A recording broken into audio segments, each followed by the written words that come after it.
I lost 6 months before my little brother passed away. We lost his best friend to a heroin overdose.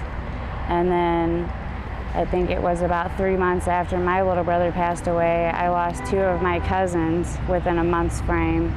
And then on April 5th of this year, I lost a good friend, Jamie Valentine. And all of those people are from the Barnhart area. I just want to say that this drug is horrible. It is taking over, and people need to be aware. Parents need to be aware. You need to see the signs. You need to be involved as much as you can in your kids' lives and do everything that you can, everything to help these kids and to bring awareness to this evil drug that's taking our kids, taking our loved ones. I just want to tell my story about my little brother, Nathan Etheridge. I lost my brother to heroin 3 years ago. Nathan was a fun, very caring person. He was somebody you would never in a million years thought would use heroin. He started out using pain pills because he had a back condition, and he signed a pain management contract with a pain management doctor, and he was getting a lot of pain pills a month. Well, when he ran out of pain pills, he went to the hospital and broke his pain management contract, and they quit giving him pain pills. So when he couldn't get pain pills anymore, he started using heroin, and he was on heroin for a really long time, and we didn't know. And then when we finally found out that Nathan was on heroin, we tried to get him help several times, and finally Nathan decided that he wanted to get clean, and he was clean for over 100 days, and then he had a bad day and went back to using heroin, and it was his last time. My mom found him the next morning in his room at her house, and he had OD'd on heroin.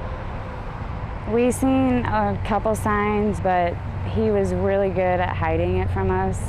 So, and our family had, we never dealt with somebody on heroin before, so we didn't know what to look for, until it was too late. The changes that we've seen is, he started not taking care of himself, the way he used to. His teeth, you could tell by his teeth that, something wasn't right. And when he would use, the way he would act, I remember the last night that I seen Nathan, it was on a Friday night, and I stopped by my mom's house, and he had been clean for 100 and something days. And I seen him at my mom's house that night, and I just knew when I seen him laying in the chair, passed out, that he had been using. And I kicked him in the leg, and he was, mumbling in and out, and I knew right away that he was messed up on heroin. And so I thought if I just left him there and let him sleep it off, he would be okay. Well, when I left my mom's house, I told him I loved him and goodbye. Whether he heard me or not, I told him I loved him and goodbye.